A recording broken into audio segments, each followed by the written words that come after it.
कर रहे थे। दोनों ही लिहाज से ये पाकिस्तान की तरफ से किया गया एक्ट ऑफ वॉर है। और इस बीच एक बड़ी खबर, एलओसी के पास उरी में भी भारी गोलीबारी की खबर आ रही है। उरी के हाजीपुर सेक्टर में गोलीबारी हुई है। एलओसी के पास उरी में गोलीबारी की खबर है। उरी के हाजीपुर में गोलीबारी हुई है। ये वो जगह है जहां पर भारत के लोग रहते हैं, वो जगह है जहां पर भारत की आवाम रहती है। ये रिहायशी इलाके हैं पुनीत, तो वो सीमावर्ती इलाके नहीं है और ना ही पाकिस्तान में जिस तरह के लॉन्चिंग पैड से ऐसी कोई जगह है ये। और इस तरह की घटनाक्रम से साफ जाहिर है कि पाकिस्तान अब विनाशकाले विपरीत बुद्धि की स्थिति से गुजर रहा है और उसने खुद ही अपने पैर पर कुल्हाड़ी नहीं, कुल्हाड़ी पर गर्दन दे मारी है। और अब भारत जो कार्रवाई कर रहा है वो उसके जवाबी कार्रवाई के रूप में गिना जाएगा। और इसलिए खुद एस जयशंकर, जिसका भी आप जिक्र कर रहे थे, अंतर्राष्ट्रीय स्तर पर सभी कील कांटों को दुरुस्त करते हुए, जानकारी देते हुए कूटनीतिक स्तर पर इसे मुकम्मल करके आगे बढ़ना चाहते हैं।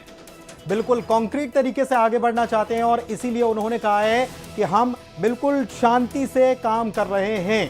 सबसे बड़ी बात, उन्होंने यूरोपियन यूनियन से भी बात की, अमेरिकी विदेश मंत्री मार्को रूबियो से भी बात की, उनको भी इंफॉर्मेशन दी कि देखिए साहब ये हुआ है और इसके बाद हमने ये रिएक्ट किया। और पाकिस्तान, सबसे बड़ी बात आशीष, दो गलतियां पाकिस्तान कर गया और बहुत बड़ी गलतियां कर दिया। एक तो रक्षा मंत्री ख्वाजा आसिफ जो हैं, उन्होंने कह दिया कि भाई हम पोषित किए जाते थे आतंकवाद के लिए, और उन्होंने नाम लिया, किसका लिया? F-16 जा बनता है। और उसका इस्तेमाल भी जो उन्होंने किया वो भी अमेरिका को बगैर कॉन्फिडेंस में लिए। अमेरिका ने तो पहले ही कह दिया था। तो अब हर तरीके से इसको, ये आप जो कह रहे थे ना कि अपनी गर्दन कुल्हाड़ी पर दे मारिए, ये वही है। और सुबह होते होते तक तो बहुत कुछ बदलाव हो जाना है। एक चीज और है, एसपी वैद्य साहब आशीष जुड़े हुए थे और एसपी वैद्य साहब जो हैं उन्होंने कहा कि अब आप समझिए कि पाकिस्तान नहीं रह जाने वाला है, बलूचिस्तान भी बनेगा, पीओके भी खिसकेगा, जहां उसकी जगह है वहां पर पहुंचेगा। इसके अलावा भी और टुकड़े होने वाले हैं और उन्होंने अपने अनुभव से यह बात कही है। और बीएलए अपनी तरफ से पूरी तरह से एक्टिव है और बीएलए को लेकर के जो बार बार पाकिस्तानी सेना अलग अलग मोर्चों पर बीएलए को शांत करने की कोशिश करती रही है। ये जो हरकत हुई है, अब पाकिस्तान को 2 से 3 मोर्चों पर लड़ाई लड़नी होगी। उसने भारत को छेड़ करके जो गलती की है, या मैं यूं कहूंगा कि गुनाह अजीम कर दिया, अपने अस्तित्व पर उनके अब संकट आ गया और ये संकट बहुत जल्द टलने वाला नहीं है। प्रधानमंत्री नरेंद्र मोदी ने पहले ही कह दिया था कि आतंकवाद और आतंकवादियों को मिट्टी में मिला दिया जाएगा। और वो अब घटनाक्रम जो हमने शुरू किया था आतंकवाद के खिलाफ, वो अब 2 देशों के खिलाफ हो गया। ये पाकिस्तान की हरकत की वजह से, क्योंकि पाकिस्तान ने भारत के रिहायशी इलाकों पर हमला किया। और अभी जो अपडेट सामने आ रही है उसमें बताया जा रहा है कि एलओसी के आसपास के जो इलाके, जिसमें उरी एक बहुत ही महत्वपूर्ण जगह है जो रिहायशी इलाकों और सेना के कैंप्स वहां पर हैं, और साथ ही साथ वो जगह जो हाजीपुर सेक्टर, जिसका भी पुनीत जिक्र कर रहे थे कि हाजीपुर तक ये लोग आ गए हैं, तो इसका मतलब है कि ये अब पूरी तरह से अपना खात्मा चाहते हैं और जिसकी वजह से इन्होंने ये हरकत की है। और जो कार्रवाई चल रही है, जो रिटेलिएट किया जा रहा है, वो तो लगातार चलता ही रहेगा। लेकिन इस बीच कुछ एक इंफॉर्मेशन जो हैं वो हम आपको ये साथ साथ देते चलें कि जम्मू कश्मीर में और जो कुछ पंजाब की जगह हैं, राजस्थान के जो सरहदी इलाके हैं, ब्लैकआउट कर दिया गया है। और माता वैष्णो देवी धाम के आसपास का जो इलाका है वो भी ब्लैकआउट किया गया है। लेकिन ये जब वहां से ड्रोन अटैक हुआ था आशीष, उस वक्त ब्लैकआउट की तस्वीर जो है वो की गई थी।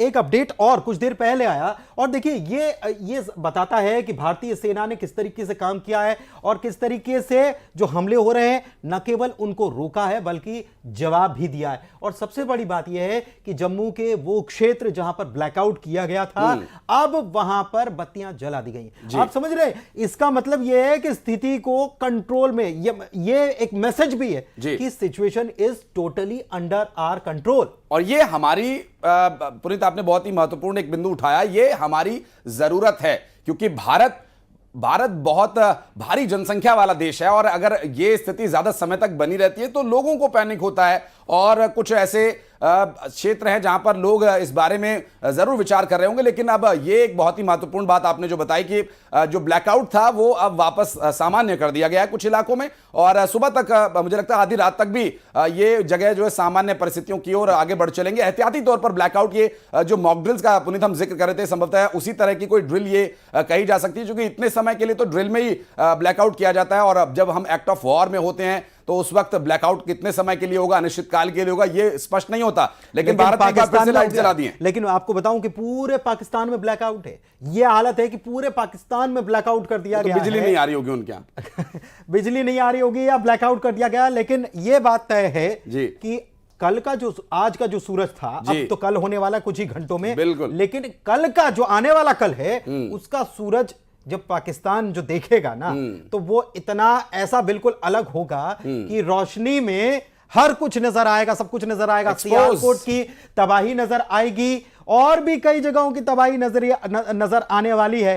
तो सुबह होते होते मलबा भी नजर आएगा कई इमारतों का। और जो धमकियां दे रहे थे ना, बार बार ये कह रहे थे ना कि ऐसा कर देंगे वैसा कर देंगे, वो सब समझ में आने वाला है, वो सब समझ में आने वाला है। तो आज की रात अंतिम और भारी दोनों है। निश्चित रूप से पुनीत, आपने बिल्कुल एकदम सही सटीक शब्दों का इस्तेमाल किया कि ये रात अंतिम है और ये रात बहुत भारी पड़ने वाली है। पाकिस्तान को जो एक्ट ऑफ वॉर उन्होंने किया है, अब इसका जवाब उन्हें झेलना होगा। भारत ने पहले ही अंतर्राष्ट्रीय स्तर पर इस बारे में जानकारी सभी अपने मित्र राष्ट्रों को दे दी थी, यूरोपीय यूनियन को दे दी गई थी, यूएन तक अब बात पहुंच चुकी है, जानकारी दे दी गई है कि भारत के खिलाफ पाकिस्तान ने एक्ट ऑफ वॉर किया है, जिसका हम माकूल जवाब देंगे और जवाब दिया जा रहा है। S-400 जो अपने काम में लगा हुआ है, भारत का सुदर्शन चक्र, और सुदर्शन चक्र जब चलता है तो बताने की जरूरत नहीं है कि वो क्या तबाही मचाता है। वो आने वाले हमलों को न सिर्फ रोकता है, बल्कि जहां से हमला हो रहा है वहां तक जड़ में घुस करके उनकी जड़ों को खोद करके नेस्तनाबूद करने का दम रखता है। और भारत की तरफ से